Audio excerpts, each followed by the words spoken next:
Understanding sleep for healthier living and getting the job done. It's always intriguing to hear the latest survey related to sleep, and they all have one thing in common, and that is people are much better off getting the recommended hours for healthier living.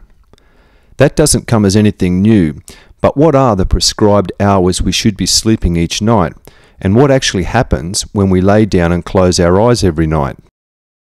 Sleep for human beings is divided into two distinct states: REM, rapid eye movement, also called light or active, and NREM, non-rapid eye movement, also called deep or quiet sleep. When adults fall asleep, we generally slip straight into NREM, non-rapid eye movement.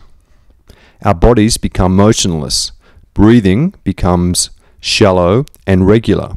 Our muscles relax, and for all money, we become out to it.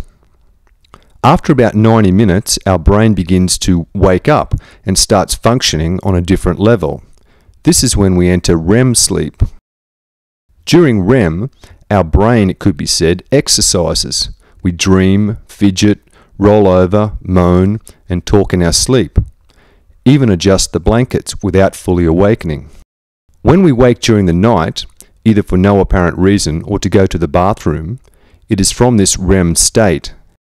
The average adult during a normal 8-hour sleep takes on average 7 minutes to fall asleep and spends around 2 hours in REM sleep and 6 hours in NREM sleep, rotating between the two states about every 90 minutes.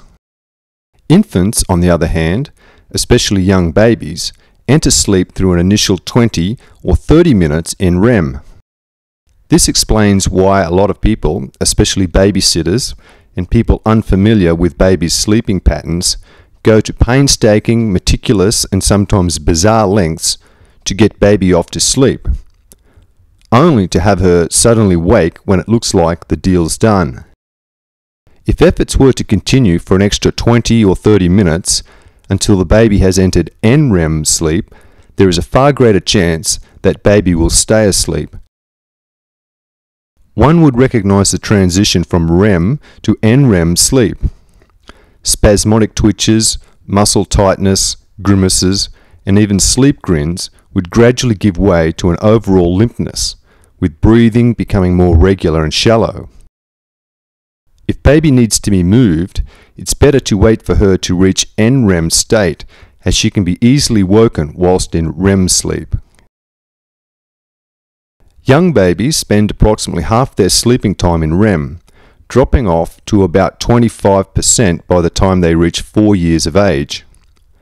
Infants' sleep cycles occur about every 60 minutes, that is, going from light sleep to deep sleep, then back to light sleep. Although it might seem like the ultimate wish come true when we hear about a young baby sleeping through the night, new research is showing that this might not be in the best interests of the baby. Here's why. Babies are at their most vulnerable when they are very young. Their cardiopulmonary regulating systems are not developed enough to cope well with the self-arousal from long spells in NREM. Alternating frequently between REM and NREM stops a baby from falling too deeply for too long into deep sleep, from which she might not be able to self-awake.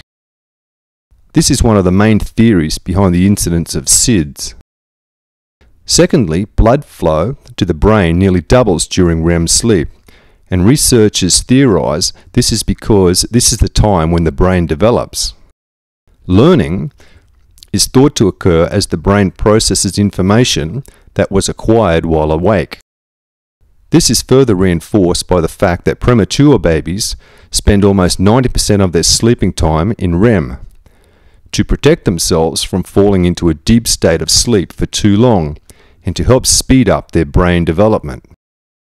A young baby has a very small stomach, slightly larger than a fist, and because she digests breast milk very quickly, it is unlikely that she'll sleep for more than 4 hours, and most likely not for more than 1 to 2 hours between feeds. After 6 months, babies' cardiopulmonary regulating systems have developed to the point where their bodies are better able to cope with longer periods of deep sleep, and thus the risk of SIDS drops dramatically. Adults need between 7 to 8 hours of sleep per day for peak condition. Adolescents need 9.25 hours per day, yet American adolescents average only 7.5 hours, with up to 25% surviving on 6.5 hours. No wonder why they struggle to get out of bed most mornings and struggle with concentration during school. Average ideal sleep times. Newborn, 16.5 hours. 12 months, 14.5 hours. 2 years, 13 hours. 5 years, 11 hours. 10 years, 10 hours. 16 years, 8.5 hours. 20 plus years, 7 to 8 hours.